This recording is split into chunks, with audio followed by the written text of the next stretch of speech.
Good morning, everybody. Welcome to Morning Coffee Review. This is our special Espresso Yourself edition, and a very special one at that, because we've got our special guest, Scott Koenig, here with Bluebeam. And this is one of the episodes when Michael and I started this over 2 years ago.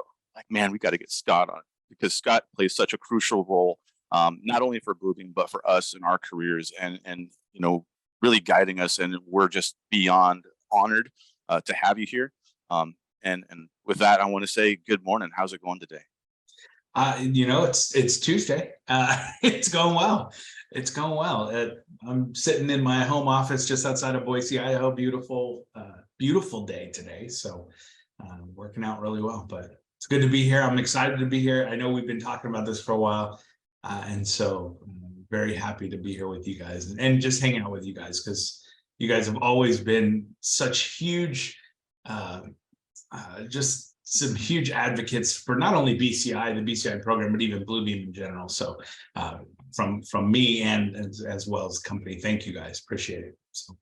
Well, that means quite a lot. Thank you, Scott. It's great, but thank you. We wouldn't be on this journey if it didn't start with you, right? So the beginning of what we have done with learning about review is also the Bluebeam Certified Instructor course. That's really where it kind of piqued my interest, I would say, in terms of adult learning.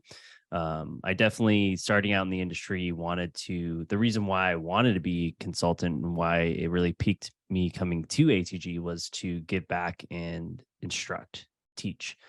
But even with like other programs like ACI, they don't really go through that rigorous course of, it's more of, hey, this is the software, teach it, versus the BCI, which I truly enjoyed, was, hey, this is actually how adults learn. You know the curriculum. You have to take all these exams prior to going there, because we're not going to teach you about the curriculum itself specifically. We're going to teach you how adults learn and different ways to instruct adults. Mm-hmm. That's what I truly cherish the most. Me too. I know when I took the course, I was expecting, we're going to go over picks and clicks, and I know this stuff great. But it totally was a different experience, and it blew my mind, and it stuck with me heavily, because I was already training up to that point. I'm like, well, wait a minute, maybe I'm doing things wrong, and I've been able to apply some of those things through other either parts of my life. So that was quite interesting. So with that, and with this Espresso Yourself thing, obviously, Michael and I come from a consulting background. What's your background, Scott? How did you get involved with what you're doing, and how did you end up at Bluebeam? Yeah, it's kind of a funny story. My background is not in industry, really. I worked for a little payroll company out there that pays the world. In 1999, I was sitting in my cubicle, helping out some person that had just come into the company, and I was helping them learn their role, and noticed that there was a job opening for a trainer. And I thought, well, that would be fun. I enjoy when I helping out these people that are new in my department. So interviewed, they took a shot on me and gave me the job. And so started as in training in May of 1999, and was terrified. I'm not sure why I did it at first, because the idea of speaking in front of people just scared me to death. And everything back then was really all upfront, face to face. There was no virtual training, at least from my company's standpoint. And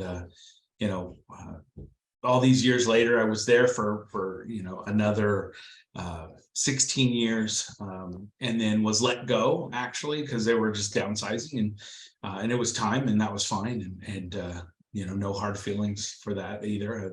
Wonderful people I worked with, learned a ton from them, and then just saw this opportunity, and there's this company called Bluebeam, and I was like, what in the world is Bluebeam? And I honestly didn't have a clue. And that summer, it was that same summer that I had lost my dad. And so it was just like, there's this whirlwind of stuff going on. And I remember, I'm like, well, you know what? I need a job, because I'm not working. And thankfully I had a great severance package, so I was okay for a while. And then I interviewed, I got the job, and I was like, wow, okay, construction. I don't really know much about construction. My my only experience ever, and I kind of tell this story occasionally, is as I worked right after high school. I was a sheet metal apprentice.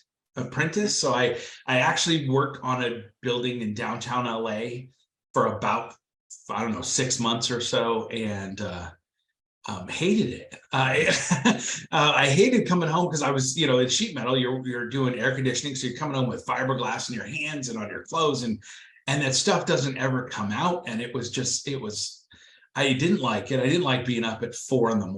either. That was fun. And so, especially right out of high school, I mean, who wants to be up at 4 a.m. and right after high school? Yeah, I don't think That's when you go to bed after high school. Yes, exactly. That's yeah, I don't think I ever did. Yeah, after high school, I did like a maintenance job, and it was like 7 a.m. and I thought that was early. Yeah. Yeah. Now I wish I could sleep past 7 a.m. It just doesn't work anymore. But so I got involved with the Bluebeam. I was internal training for a while, and then my boss at the time said, "Hey, Scott, I'm going to move over to external training. Do you want to come with me?" And I was like, "Well, yeah, I mean, that sounds pretty interesting. I've never really done that." And she said, "Well, you know what? I was driving 2 hours a day." So you've been working for Bluebeam. It was 2 hours in the morning, work 8 hours, 2 hours. And so, you're looking at 12 hours away from home. And she said, "I'd like to get you to work from home a little more often." I'm like, "Well, if you can do that," I was like, "Well, if you can get me to work from home full time, I'm going to move to Idaho." So that was a whole different story, but, just started doing it, and have just continued to expand my knowledge and understanding. I love what I do. I've been doing this for 24 years now. We joke about it, and that I'm just old. That's what I tell a lot of people when it comes to training. But I love it. I love being able to see that light bulb moment, in people's lives. I think if you're a trainer, out there and you're listening in, it's or in just anybody. I tell my kids all the time, find something you love to do, something that gives you joy at the end of the day. And yeah, we have hard days, we have bad days, we have days that we don't want to train. We all do.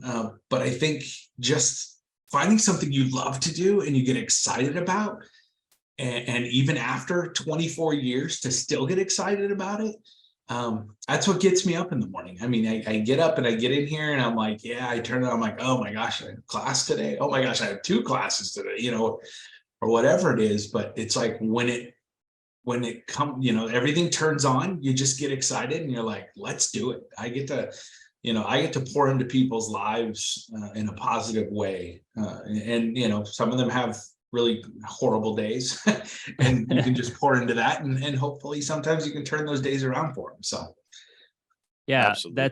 that's I feel like that's always a thing when you're, there'll be those days where you wake up and you're like, oh, and that was back when I was doing more training than I am now, where you're like, when we used to do 8 hours, and like, gosh, I had to train for 8 hours.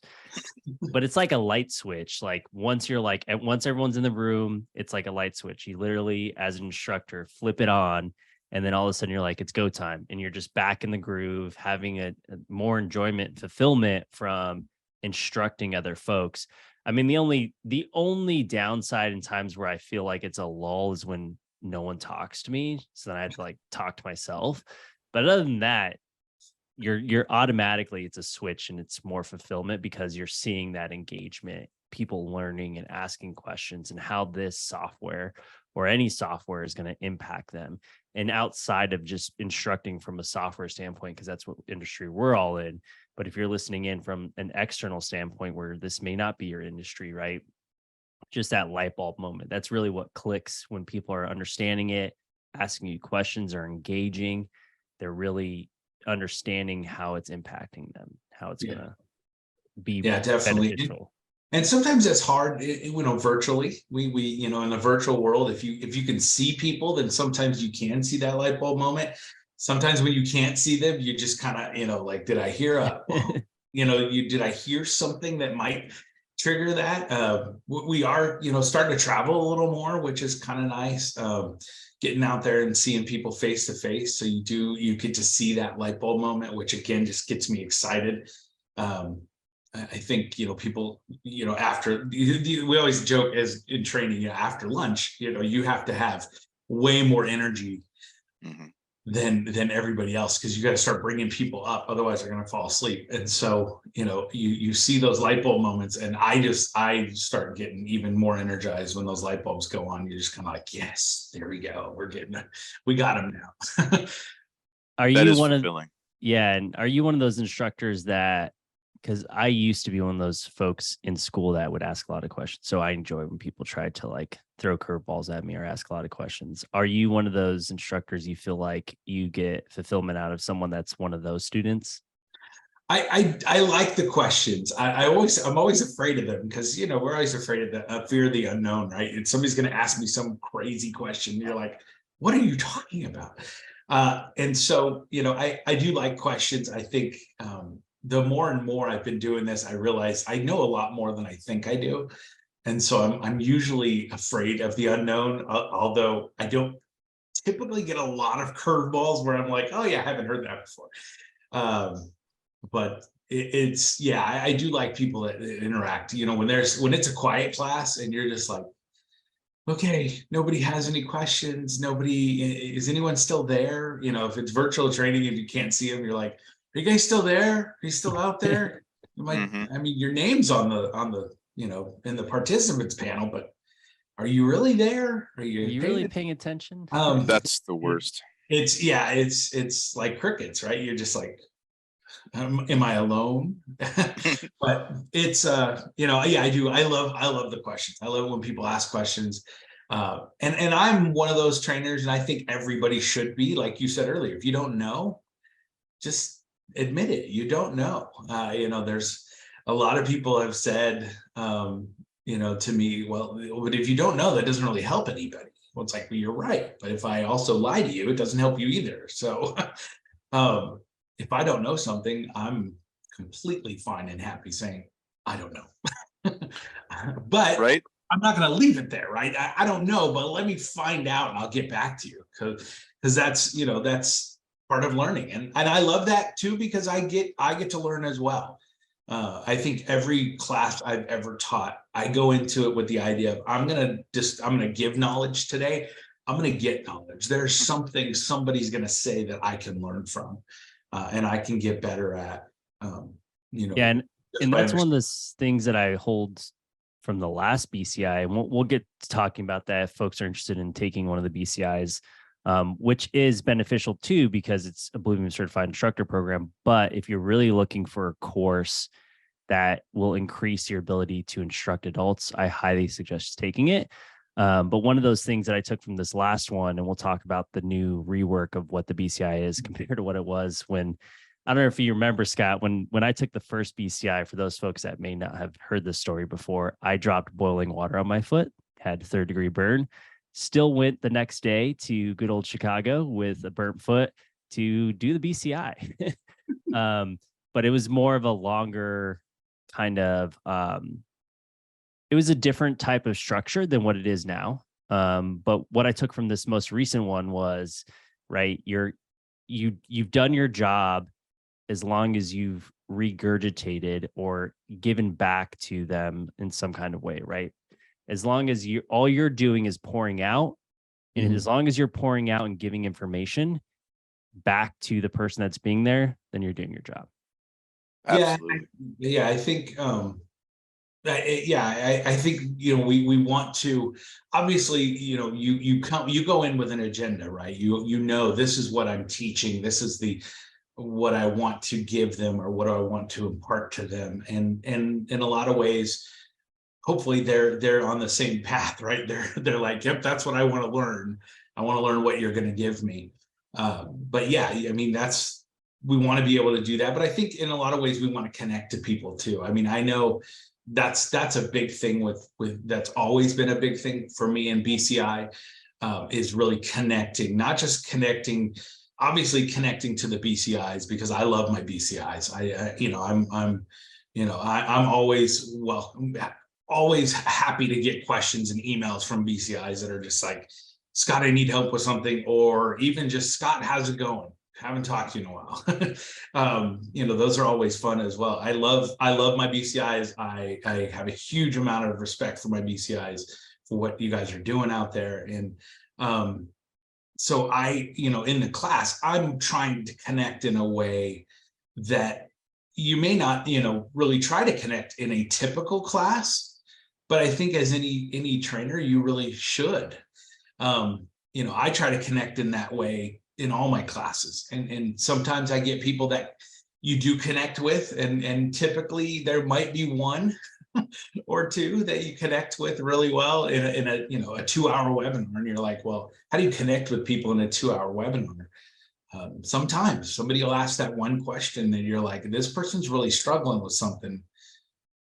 How can I answer this in a way that's not just going to say, here's my answer, good luck, have a great day, good life, see you later. But to say, you know what, I really care that you understand this, and that, going forward, make sure you reach out. If you need help, let us know. I mean, I can't answer everything. I know Harry's listening. He's my boss. So he, there are times when it's like, Scott, you're taking too many questions from people in your classes. You need to focus on other things. And I'm like, yeah, I know. And so, well, and that's one of the things. We try to do that. We try to do that as much as we can. One of those things that struck out to me, I brought up my notes from the BCI course, was I loved the comment that when you told us, right, when people are asking questions, make sure you listen and key into what they're saying, because the comment that you were saying is that someone may say something that's not important or may not be important to you, but they said it, so it's important to them. Yes. And I wrote a couple quotes down that really struck with me, but that was definitely one of them, right? Being aware if someone's asking a question that it may not be important to you, part of the curriculum, but they're asking it, so it's important to them. So be sure to answer it to really connect with that person. Yeah. And if people are willing to ask questions, I mean, that's a big thing. If people are actually going to put themselves out there, because when you ask a question, you're really telling the rest of the class, I have no clue what this guy's talking about. Like I have a question, and it's a genuine question that I don't understand. And that there could be people in the class that totally get it. They totally understand it. But if somebody has the nerve, or the courage, actually not the nerve, but the courage to ask a question, it's genuinely because they don't have the answer. And there's a good chance that there are other people in the class that don't have that answer either, and they're just afraid to ask it because they don't want to, do that. So, trying to listen to make sure, okay, what exactly are they asking? They don't know that answer. So, you need to get them that information. And again, a lot of times, like we said, and I saw, a lot of comments on there saying, it's okay to just say you don't know. That's okay. Absolutely. And I think that's, let me write it down. Let me get back to you. Let me try and follow up with you and get you that information. Because if you don't know, like I said, you're going to learn something too. And you're like, oh, well, that's pretty fascinating. Didn't know that. Yeah, I think that's one of the things of being an instructor. And I remember going to the first BCI, and what really struck with me is I was just starting out in the industry in terms of consulting and being an instructor, and it was very fearful, right? Because I think I may have done one or two prior, did some demos, but nothing instructional wise. Was fear, right? Fear of teaching for the first time. And I think and I'm pretty sure it was you that said this, when you first started teaching, you would sweat through your shirt, so you would have to wear 2 shirts. And that really struck me, because I'm like, this gentleman that's sitting up here instructing all of us has gone through, has gone through and still does, right, have that nervousness before starting a class. Yeah. I will tell you, I am nervous every time I teach a class. There are some classes I can do in my sleep. I did a class yesterday on Studio, and I literally never even moved my iPad from the first page of notes and just went through the entire class. Why? Because I've done it hundreds of times and I don't even think about it. But I don't think about the information. Like I know the information, but I still get nervous. And I love that because I think that's that energy. That's that nerve. I mean, everybody's going to get nervous. Like if you're brand new, you're going to be nervous. You're going to be scared. You're mostly scared to death. You're not really nervous, I think, at that point.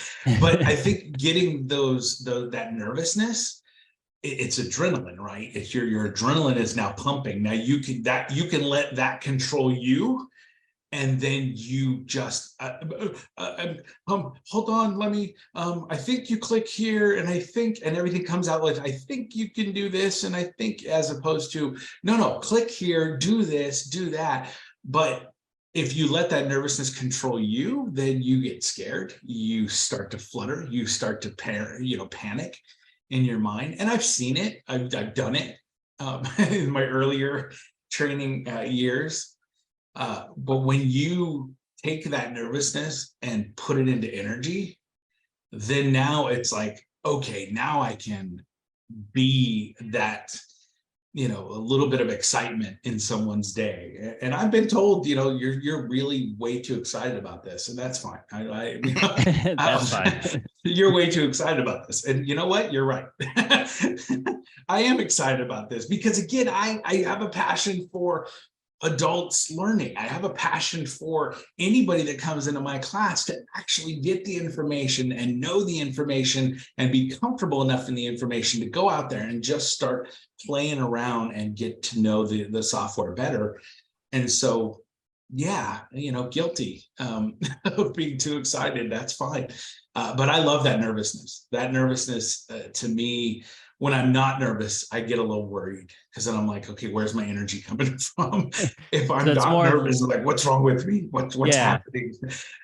It's more of leaning into it, right? Versus pulling away and letting it kind of own you. You want to own it so that you're using it to fuel your energy for the class. I was nervous the first time, definitely, that I was going through and teaching.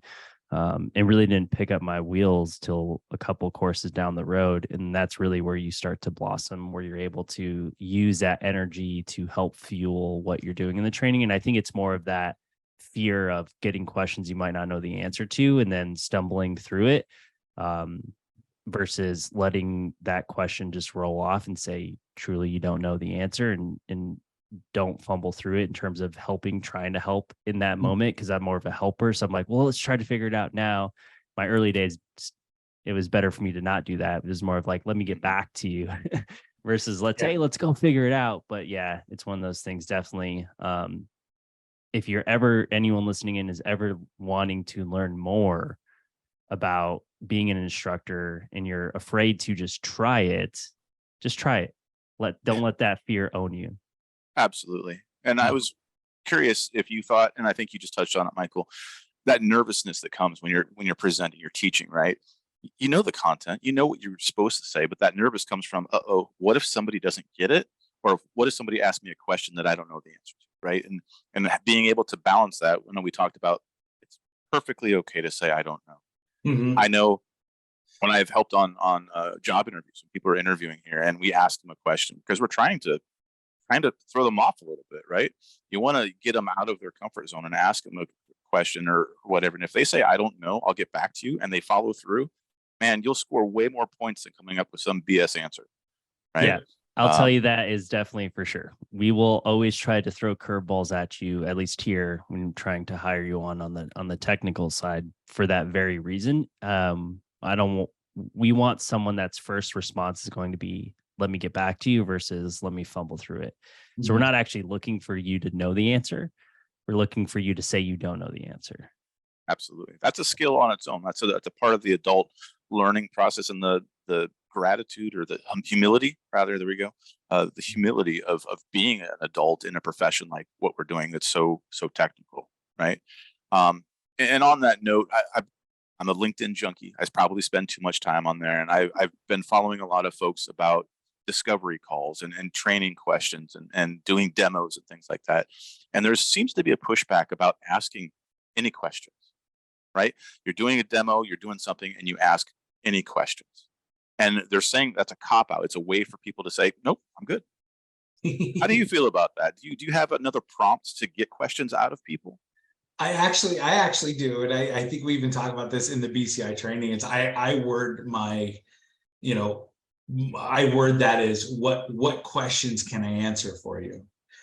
Because I think you're right. I think if you like, hey, you know, any questions, you know, a lot of times that comes, you think of that in a school setting, right? You know, your professor teaches you all this stuff and they're like, any questions? Like almost like, you know, if you didn't get it yet, what's wrong with you, kind of a feeling. And so and Beth, I think that's great too. What are your questions? You know, I mean, you realize that people have questions. People are going to have questions, and if you can word it in a way that is encouraging to them to ask questions, you know, like I always say, what questions can I answer for you? It's saying, hey, you know what, I know you have questions. What do you need to know? What else? What more can I give you? You know, and so I think the big thing though is a lot of times, and especially new trainers, they're like, okay, well, I remember this. Scott said this. What questions can I answer for you? Okay, good. Let's move on. You know, and they Not don't giving give the you time. because you got to think about the fact that what questions can I answer for you? Somebody's like, oh, you know what? I do have a question. How am I going to say this question? I got to formulate that question. I want to say it in a way that's not going to sound stupid, and I want to say it in a way that's going to make sense to me and it's going to make sense to him. So they have to think about it, and then they're like, okay, this is what it is, and then they. And so I tend to, and especially, you know, if you're in person with me, and Michael was, we did BCI, and it was like, what questions can I answer for you? And I literally will look around the room in people's eyes, and what always ends up happening is somebody goes, oh, no, I'm good. Like they're just like somebody eventually will just break the silence because it drives people nuts. Mm-hmm. As a trainer, I love silence in a room when you're because you know people are thinking, you know, and you say, what questions can I answer for you? And you just kind of take a moment to look people in the eye. And again, if you're in a huge room, obviously you can't do that because there's too many people and you're going to waste way too much time. But give them that time to process in their mind. Do I have a question? I do have a question. How am I going to formulate this question? Okay, I'm ready. Now I'm going to ask the question and get that out, because sometimes we just move on too fast because we're just like, any questions? Okay, good. You know, and you just kind of move It's a relief. on You're looking for that relief. Yeah. Yeah. I like to say, what curiosities do you have? Especially Oh. when I'm doing Bluebeam demos, because, you know, you're coming up against somebody who's been dealing with PDFs before, or the A word, you know, something like that. And it's like, hey, what curiosities do you have? And they're like, oh, well, you know, I'm currently doing this. Can Bluebeam do that? Can Bluebeam Review do that?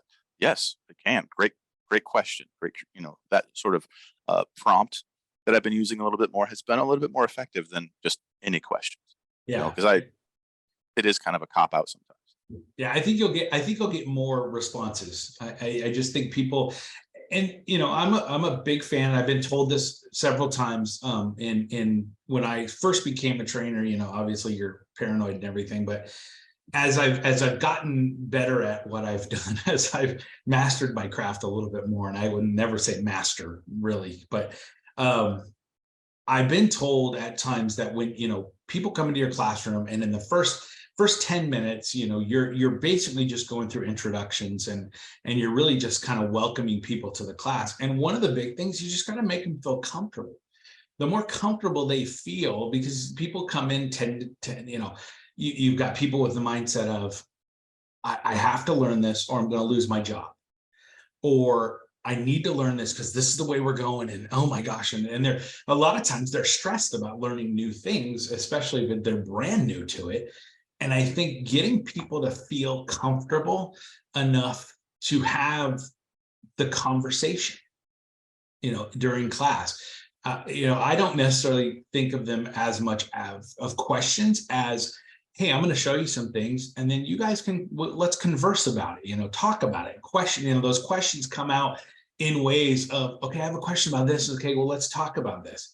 You know, making people feel comfortable in that first 10 minutes where they come in, they're stressed out. They're like, I got my stuff down. I got my pens out and I'm ready to take notes. And they're like, okay.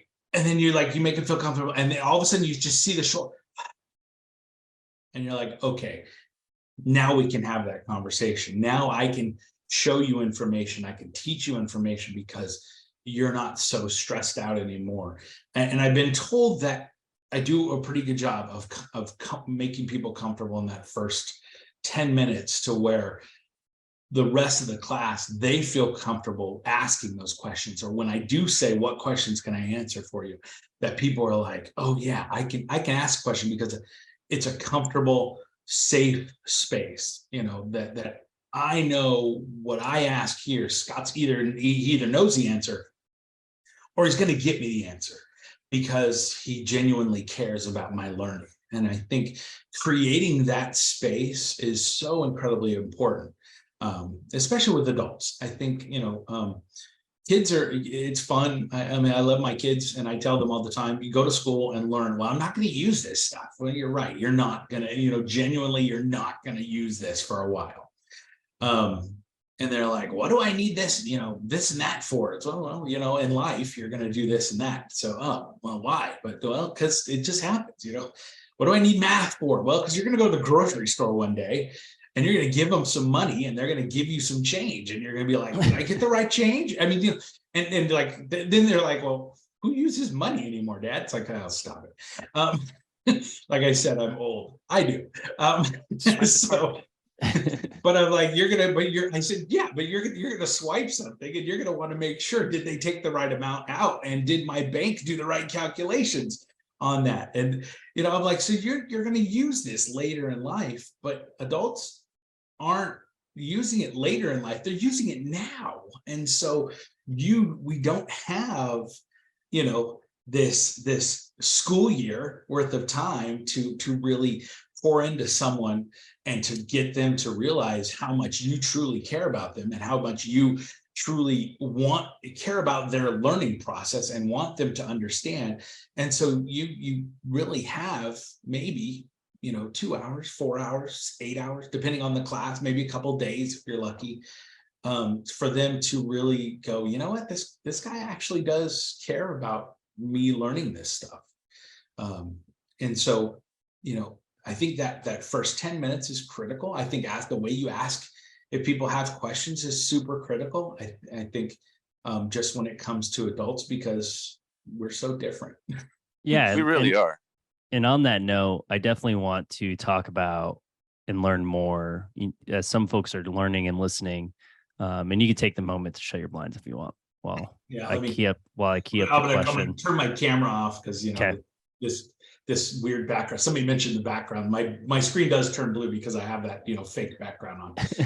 Otherwise, you see all my Dodger memorabilia, and then I get all the comments like, Dodgers, what's wrong with you? I'm like, well, Well, since Idaho doesn't have a professional team, I suppose you gotta have your we gotta latch onto something, and everything around here is Mariners, so it's kind of weird. But yeah, as you get ready to go close those, I think what I really would love to give back to folks that are listening in is more on that kind of keynote of how adults learn, right? In terms of versus younger folks that are in school and learning for things in the future. What is some of the big differences? And if you have any book recommendations for folks that are going to maybe want to learn more about adult learning, what is the difference between, folks that are not adults and adults themselves learning? As us being adult instructors, what is the difference, and what would you encourage folks in terms of different teaching styles? Yeah, I think, adults are very different, obviously. Kids have to learn, because that's their job. And I tell my kids that, I get up every morning, I come to my job, I do my job to the best of my ability. I tell them, your job is to go to school, and to the best of your ability, learn everything you can, and you can apply it. I mean, that's reality. Some things they can apply, some things they're not going to be able to apply right away. And that, that's a big difference when it comes to the two types of learning, the adults and children, as well as adults tend to, want to learn things that they can apply immediately. They've signed up or for like self-serving, or some are voluntold, but yeah, it could yes, in some way, shape, or Self-serving, form. right? They're there because they're either voluntold to do it. You have to go to this class and learn this software, or they want to, and so they're going to sign up for it. They're going to come in. They're going to need to learn something or want to learn something, which is a big difference, because you go somewhere needing to understand it. Typically, you're going to be a little more stressed out because you're like, I need to get this, help me get this. And then if you want to learn it, you're going to learn it more. I think back to when I was in school, and I know that was a long time ago. My kids joke all the time, how did you survive school without the internet? I'm like, I don't know. And it's Fair. so, well, it's called the library. It's called, It's a good question. Encyclopedia Britannica. Yes, there are those books that you actually sit down and read. But it's, for them, it's, you get in there and I have to learn this because I have to come to school. I have a test on Friday, right? For the adult, there's no test on Friday. You got to learn this because your job might be dependent on it. And so there's a different mindset of just the person that comes into class. Adults, I think, that's a big thing that we talk about with BCI is it's not just per se about adult learning and theories. And there's a lot of theories out there, and you can read a lot of things and study a lot of things. And by no means am I an expert. I would never, I laughed at the marketing thing that you guys have for ATG, and I looked at it, I'm like, oh my gosh, it's adult learning expertise. I'm like, I hate that word, expert. I'm not an expert by any means. I've just been doing it for 24 years and just trying to understand who adults are. And a lot of the BCI program is, some is based on adult learning, and when it comes to, when it comes to adults, we do learn differently, but some of it's also based on brain. How does a brain work? Because that has a lot to do with how we learn things. And I'm not going to share, the little details of BCI, because there's some fun slides that you learn about your brain, and you're like, what? Even Michael, when he went through the run through with us, was kind of like, wait, what? And so you have adults where we're really, again, the brain is so different. Humans, we're humans, right? We're focused on the here and now, and that's typically what we want. Give us the information because we need to apply it.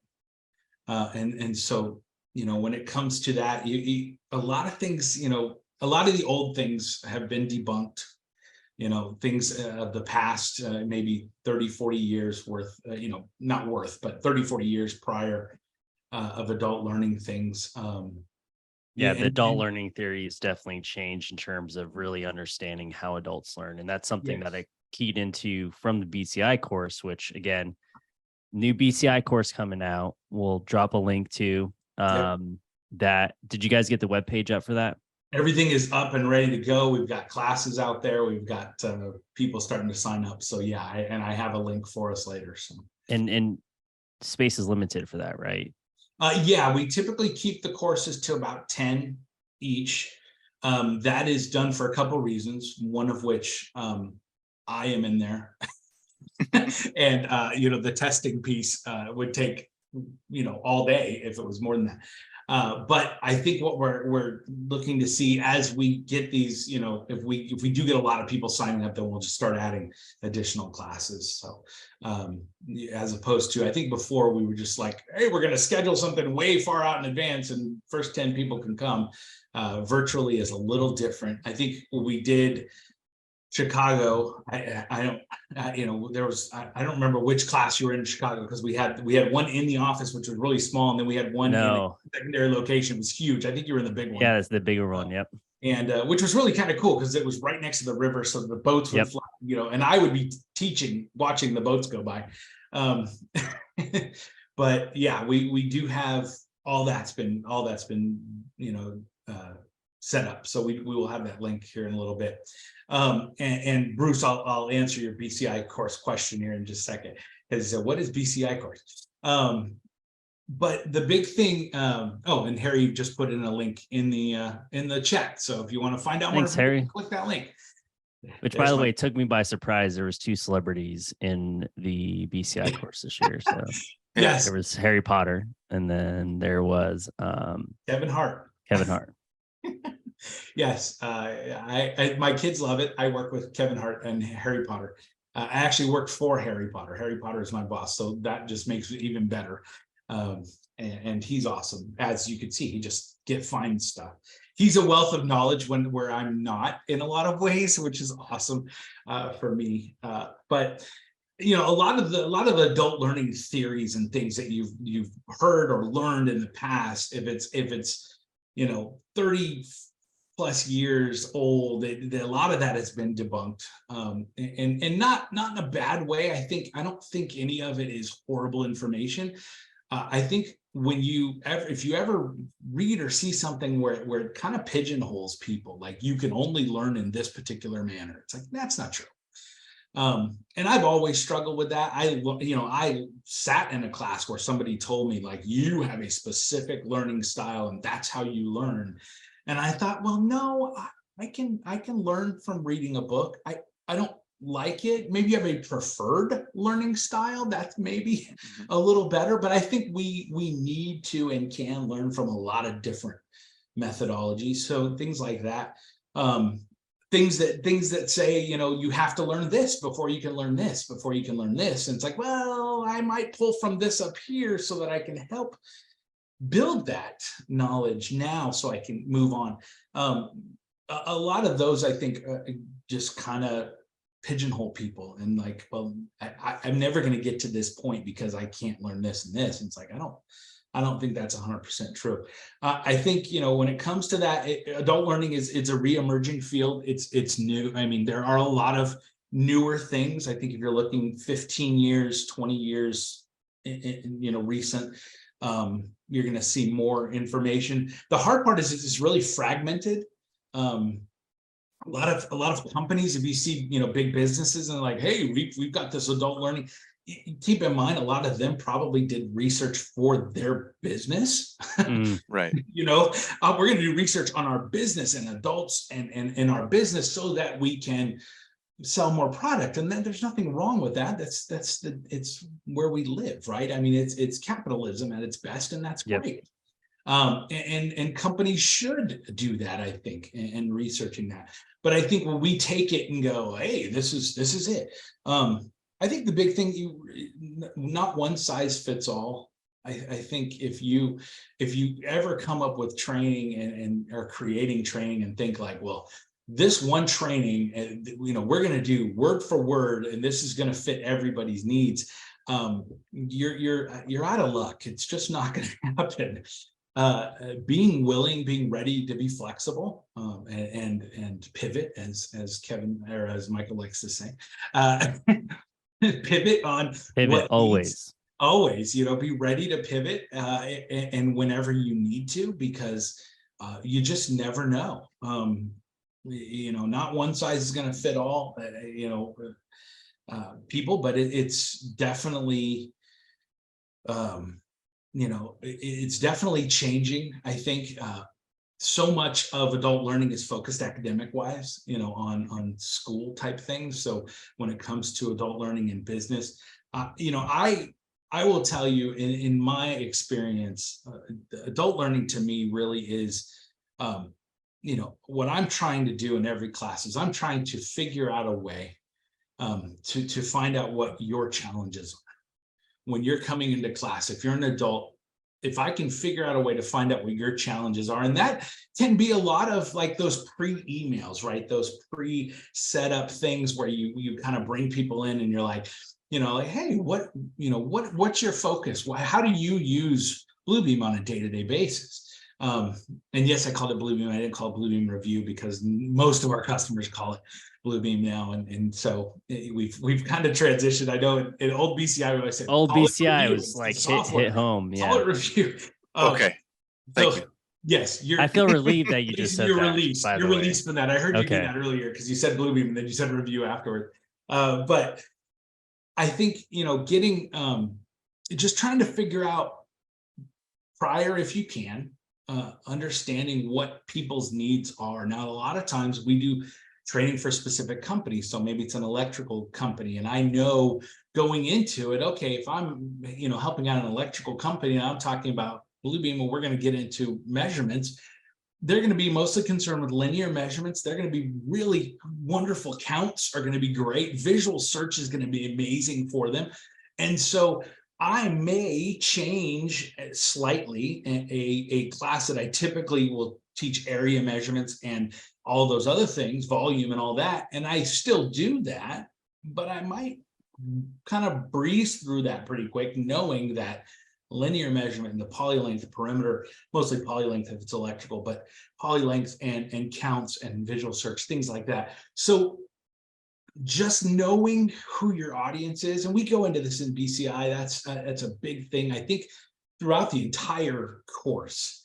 I mean, even though there is like one section that's like called knowing your audience, and it's like, this is one little section, but it's actually enveloped in the entire course is understanding who you're talking to. If you can understand where they're coming from, what their challenges are, what their needs are, and you can help them get to that end goal of understanding that and fulfilling those needs and tackling those challenges, then I think that is probably the best adult learning aspect ever, is just understanding who these people are. And I think you can do a lot of studies in adult learning, but keep in mind, it's not the end all be all of what people are coming in with, because everybody is so different. I mean, humans are different. So you would almost say for adult learning, it's more about making sure the material resonates with something or a process that they already have. That way they retain it. Would you say that? Because it's more opening up their mind. Yeah, I mean, understanding who they are so that it does resonate with them, and they can grasp onto it, you're going to be more successful in that aspect. Because again, if it matters to them, it's important to them, they're going to understand it. They're going to hold on to it. And again, I kind of think you're saying adults are stubborn more so than kids to learn new material. So if it doesn't resonate, this is me agreeing because I would agree. Yeah, adults can be very stubborn. So we're gonna shut down because we're good at shutting down and tuning out, right? As adults, we can do that now on a flip of a coin, right? Yeah. I do it all the time where I'm thinking about something else. That's how I shut out. Yeah. Yep. Switch to the phone. Where kids are more of that sponge, right? And they're able to absorb things, even if they're like, it doesn't resonate. Whereas adults, we have to be attentive. And the way to be attentive or get your students to be attentive is making it resonate, right? Something that is in the vein that they're already doing. That way they're like, oh, this is how I'm going to apply it. So if they're thinking about applying it in a specific scenario, they're going to retain that information more so than them not understanding how this is going to work, because then they're just going to tune it out. It's not going to retract, right? Mm-hmm. Or it will retract. It won't retain. Yeah. I mean, we talk about it in the BCI training. How do you engage? You have to engage, but then you have to keep them engaged. It's different with kids. If you can get them to, if you can grab them in the beginning, they're like, oh yeah, this is fun. And later on, they're like learning stuff and they're like, this sucks, and that's just kind of how, that's just kind of how kids are. They're like, oh, what am I'm learning something? I try to teach my kids everywhere we go. And they're like, I don't want to learn anything today, Dad. They tell me that. It's like, look, even we're at the lake, there's this fish right there, like they put fish into this lake, and those fish then go off and make other fish, and now they get bigger, and so when you catch them, and if you don't want to keep them, then you release them. So if they're not the right size, and they're like, are you teaching me something? Because I don't want to learn something. I just want to fish, Dad. That's all I care about. But I think you're 100% right. You need to engage them. It needs to resonate with them. And if it resonates, they're locked in. I mean, again, you've got those different types of people that are coming to class, and you can connect with them in a way that grabs them, and they're it's back to that connection piece. And that's what was different for the BCI was I never used to, it'd be just like, here's a training material. This is not like just a quick of who I am, my name, that's it. I think one of the good things about the BCI course is it really opened me up to starting that 10 minutes, right? It's not really even eating away at the class at the whole time standpoint, which I used to think that way. It's actually allowing them to be more engaged, even though if you do take 10 minutes, and I highly recommend that, just icebreaker of yourself, you know, showing humility in that specific moment of in some way. That way the people listening aren't like, oh, this is just some expert coming in. They would say expert, right? You, us would say, no, we're not coming in to teach us. That way they're more inviting to ask questions, learn, right? They're not like someone's coming here with a ruler from grade school, which they may have only learned from there and then into the profession, right? They haven't maybe done more adult learning and professional growth because some companies don't encourage professional growth, right? Yeah. So that's unfortunate. Yeah, and that mindset, it's foreign to me now because I'm like, professional growth is widely encouraged here. But I remember being in industry, right? And they're like, no, this is the process, this is the way we're going to go. Nope, we're never venturing out.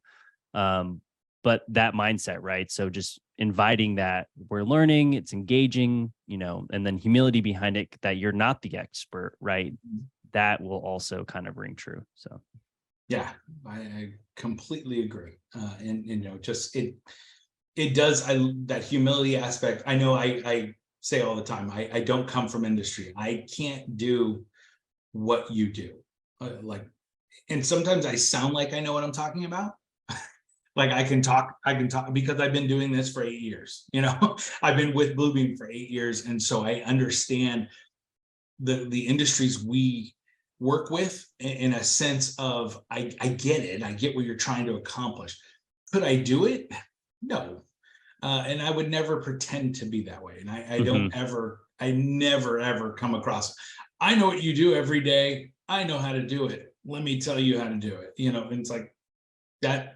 Would you want to listen to somebody? Yeah. I don't think that works. I've had people in class. If someone came to me and said where they're that, just like, I'm the expert in the room and you're going to learn from me. And instantly I'm just shut down. Like, no, I'm not. Because what you have to say apparently is it's all, you know, you're just so haughty and it's like, it's all in you and you're the best, you know, you're God's gift to training. And apparently that's what you're here to tell everybody. Yeah, I will say, and back to adults being stubborn, once you shut someone down, it's going to take the whole probably training just to bring that person back in. And that's not the foot you want to start off of. Absolutely. And that goes along with a question that I believe Josh asked earlier. Seeing instructors start topics or ask questions to the audience. And of course, the introverted people are afraid to speak up. So how do you handle that when you have those introverted, or you've got the people who they shut down, right? Do you think it's appropriate to single them out, or how do you handle that to make sure that you are in that battle to keep them still engaged? Yeah, I personally, I would never single them out because I know it may seem weird, but I am an introvert. I get way more energy being alone. I'm exhausted with being with people, which is funny because I get done training and I'm just like, I want to sleep. I want to go take a nap. But I think, you know, and I've had people like that in class where you're just like, you know, this person, you can tell in the first 10 minutes, if you've done introductions, if you try to engage and they, you know, and they're the people that you're like, you know, hey, tell us a little about yourself, where you come from, what you've been doing, you know, blah, blah, blah, how many years you've been working. And they'll go and they'll be like, my name is Scott Koenig. I'm a software trainer and I've been with the company for 8 years and really don't have any understanding of the software. And it's like, okay, there's your introvert. They don't want to talk. They don't want to be in front of people. They don't want to, you know, and they're a little concerned. I think. And they don't want to be picked on. Was that? They don't want to be picked on. If you pick on them, they shut down. Yeah. If I have somebody in class that's just not asking questions, and again, virtually, it's so much harder to do because it's, you know, unless they have cameras, but yeah. Unless they have cameras. But I will, if I'm in person, I will during breaks and things, or even after the class is over, if it's a little short thing, I will actually stop them before they walk out of the class and just say, hey, everything going okay? Are you tracking with everything? Do you have any questions? Because then on a one-on-one basis, you will tend to get them to open up a little bit and ask and say, you know what, I did have a question about this. And you may think in your mind, gosh, you've been sitting on that question for an hour, because we talked about that like an hour ago. But you just realize that just not everybody is comfortable in that setting. And because they have the fear of what's everyone else going to think if I say that. If I say that, then I'm going to sound stupid. And it's probably stupid because everybody else knows the answer. And it's like, it's not true. It's so not true. But people are just, that's the way they are. And you're like, okay, you can pick them out and you can easily say, hey, just real quick, hey, everything going okay? I just want to make sure that you're doing okay. You haven't been asking questions, but I did see, and again, you'll see sometimes that person has a question. So that's why, I think that's why knowing your information is so important. Because when I go into a class, I don't have to, because I've been doing this for a while, I don't have to focus on the information I'm teaching because I already know the information I'm teaching. That allows me to focus on the people. And when you can focus on the people, you get to that point in your training career where you can just focus on the people. You can see that person has a question, but they're not asking it. And they're a little afraid. Okay. And sometimes, if that person has asked before, or if that person has been a little talkative with everybody before, then I might just in the middle say, did you have a question? Because I saw a little fluctuation in the face there. Yeah. And I usually make it kind of fun and be like, I saw your face kind of tweak a little bit. So it tells me that you might have a question. And then they're like, but you know what? I do kind of have a question. And you're like, okay. And if they quickly, no, I don't have a question. Okay, well, they do have a question. They're just not, they're a little worried about They're not ready yet. They're not ready. Yeah, and don't pressure. I might find them on a break or something and say, hey, you know what, did you have a question? Because I really think you did. And they're like, yeah, can I ask you? And they just want to ask in private because they're just afraid and worried. And that's okay. There's nothing wrong with that. It's just how we're wired. It's some people are wired in the sense that they want to make sure they let everybody know their questions. Like and me. Then some people, well, not you, Michael, but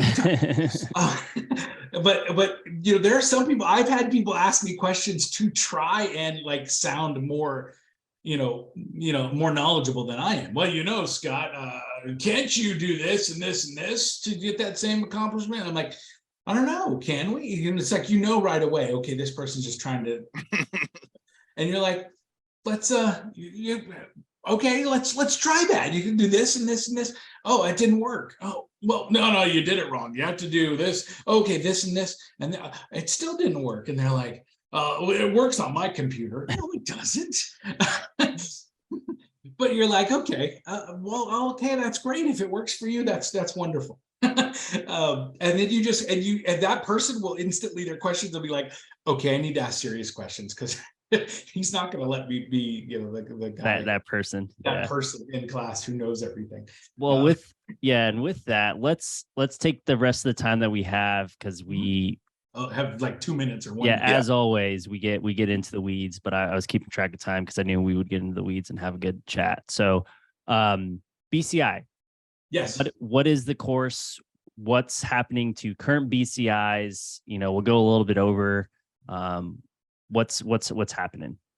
Okay, so BCI, just for those of you who've never heard of it, Bluebeam certified instructor. So that is what the course is. It is we call it a 4-day course. It's technically 3 days of learning. So it's 3 hours each day. We go through really understanding how to teach in the way that Bluebeam trainers teach in a lot of sense. So, we ask people to take, they become Bluebeam certified professional BCP exam. So they take that BCP exam, and that kind of tells us your understanding of the software, and that your knowledge of the software is at least at what we would consider a review essentials knowledge. So like a basic knowledge of the software. And then that way, when you come in, we know that you know the software already. We're not going to teach the software. That's a big question we always get, is like, oh, are you going to go through every menu option? No, because that is a huge waste of time in a lot of ways. We encourage people, go out there and click on everything. You're not going to break the software. Just click on it and see what happens. And if you have questions, ask. Like that's simple enough. But we go through and we talk about, how do adults learn? How is your brain wired? A lot of it, again, like I said, it's adult learning. It's also, how the brain functions and works, because how the brain works matters to how you learn as well. And so we go through a lot of that. You get a lot of opportunities to do teach backs. You're doing a teach back every single day. We've created materials to teach from. And they're not so rigid, I think, anymore. I think the older ones were very, very rigid, very a lot of information, so to speak. And so you guys know, because you both used them probably. And so there was a lot of, like, I always called it fluff. I'm like, there's a lot of fluff in this. Like this is huge. Like, adults, it's another thing. Adults, they don't want fluff. They just tell me what I need to know. Let me get into it and do it. And so we've skimmed that down, but we have, when you are certified, we have instructor guide that we've already created. It's already got activities in it and things that you can easily just kind of launch into in class. They've already been tested. They've already been improved. And we also have a student guide that we created as well that you can give out to those students. The student guide is even set up, I believe, with forms where you can actually just click on the student guide and fill it in. And so it makes it a lot easier to do as well. And so it's 3 days of learning, how to be a trainer. So it's wonderful for new trainers, simply because those new trainers are getting valuable information on stuff that they probably never heard of. And have never even tried. They get a chance to attempt it. They get a chance to be afraid in front of their peers. They get a chance to fumble through things, try things out. If your trainer has been training for a while and you're thinking, gosh, do I really want to do that? I think it's beneficial to trainers that have been training for a while, because there's a lot of little tips and tricks and things along the way. And you have access to either myself or Michael or Harry, depending on who is actually going to be teaching it. Most of the time it's me, but which is fine. I love that. It's one of my favorite classes to do. But and I will say, coming from my first time going there, right, and starting this venture on the consulting path, very, very beneficial as a beginner. And even then, coming back 4 years down the road, taking it once again for the Refresher. it was to how would I say it, Sky? It was more to, it wasn't to get recertified, because that's not the process. No, it was someone asking about the recertification. There's a different process than what. Yeah, it's a different process. Michael went through the class again only because we asked him to. I invited him to come and sit through it, since we did revamp it. We wanted someone who has been a BCI, has gone through the original class, and give some really great feedback. And we obviously very much appreciated that. I much appreciated the invite. So, it gave us a lot of good insight. But again, even as someone who has been training, is comfortable training, coming back to it, there was no moment where, and there was no moment where I sat there like, oh, this is all repeat. It was, I gained just as much knowledge as I did the first time I went through it, the second time. So even though, well, I guess that's probably because it was reworked, there was new information, but the information there was primarily about adults learning, even more so than what I did before. And again, it was very, very informative, and I appreciate being able to attend this one, because I gained even more knowledge about how adults learn, and want to give that back too. So and we could have created a class that's like click every single button and let me tell you every single thing about it. And it could have been a week or two long, and that it's painful. I've been in classes like that. I don't think they're super beneficial. I don't think it's how adults learn. It'll drive you to That madness. to me is a school class. That to me is an academic class. You're going to go in and we'll learn every single nook and cranny. I want to teach you how to be better at what you do as a trainer. If you want to be a better trainer, and again, if you want to be recertified, if you're on this and you're already certified and you're like, oh, I want to be recertified, do I need to take the class again? No, that recertification, we finally have a recertification I'm super excited about, because we've been talking about it ever since the beginning of BCI. And so it's nice to have that in there as well. But the recertification is very different. We're going to ask you to send us, a video of yourself, and we're going to evaluate that and then send some feedback and things like that as well. So very different as far as the recertification, easier, I think, as opposed to coming back to class. And you get new material, all that stuff. Yeah, you're going to get new material. You're going to get access to the new instructor guides and PowerPoint slides. And there's not 8,000 PowerPoint slides this time. Yeah, I say that as a joke because, again, my old BCIs will laugh because they're like, yes, there was like 200 and death by PowerPoint. That's when I hated PowerPoint after that. Mm-hmm. Yeah, Doug, I like that. No, it's not 7,000 PowerPoints. But you get all that, and so you already have everything you need to go and present. All you have to do is really just understand the software and understand what we're not, I don't want to create robots. I don't want anybody to be like, I want to train exactly like Scott. That's what you need to do. Train like me. No, I want you to train like you.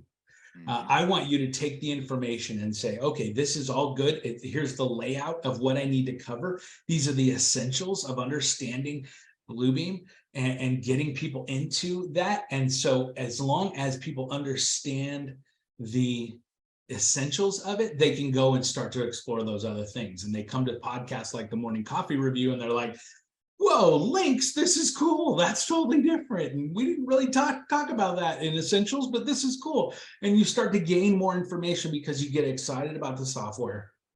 And again, if you were excited about anything, you're going to learn more about it. It's just natural human instinct to want to do that. If I love it, I'm excited about it, I want to learn more about it. And the more you get into it, the more fun you're going to have. And so, yep. And Harry posted the link. And for those people listening on the good old Spotify, which you can now listen on Spotify, you can go to and just Google Bluebeam certified instructor to attend that program. In order to attend it, you do have a prerequisite, which is the Bluebeam certified professional exam. The professional exam is around $100. I don't know what they're charging, what you are all charging right now for the BCI. I know it's a different cost for that, but that's a prereq you have to have before taking the. Well, and included. If you actually I didn't know that. If you are part of the BCI program, so if you decide, yes, I want to become a Bluebeam certified instructor. When I was doing it, you can sign take up. It. Yeah. That is the cost of the BCP is included in that cost, so it's not an additional cost. So if you are really considering becoming a BCI, don't just go pay for the BCP and then take the BCP and then go to BCI. Go look at the BCI stuff first, because it had that like module before that you could take it.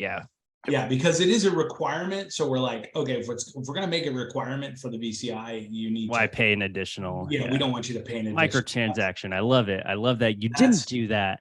Yeah. So yeah, in order to do that, you have to have the BCP. So you get that with it. You get a cool badge, which I'm a big fan of. Scott knows that. Every time I ask him, he's like, are we going to get some new badges? Can we get some color badges for the amount of years we've had the BCI? I've told him plenty of times. Yep, Jason, trust me. I spoke it. Pass that along. I think that's another great thing. I will remind them though that, like, hey, is there any way to do that for if you've been a BCI for so many years? Maybe you get a different color. Yes. And yeah, which I think would be kind of cool. And Harry's listening in, so we'll make sure we pass that along again. I think I said it once before, but yeah, I love badges with colors as you start progressing, right? As instructors or as anyone that gets certified, the badge is great. And then the amount of years holding the badge, I think, is definitely key to something to key into. But yep, that's the process for the BCI. Jason and myself will always highly recommend this. We hold dear to our heart Scott and the knowledge he's given us and what we're able to give back from learning from him, but highly recommend learning from the man himself or anyone from that team as well at Bluebeam. There was a lot of them when I was taking the BCI course. They're very knowledgeable and have the same passion as Scott. So they built a wonderful team there out at Bluebeam. So highly suggest that. We are 10 minutes over, but that's okay. We love talking and we love having conversations. How do you want to finish this up, Mr. Hartley? Yeah, I just want to say thank you, Scott. Thank you, Harry. Thank you, Bluebeam. You know, thank you for everything that you do for not just our industry, but what you do for the community that we've got here. This is truly a very special day for me and Michael to get the chance to sit down with you again. It's been a while, and I'm looking forward to seeing you all again next week. Same bat time, same bat channel, and we'll do our thing.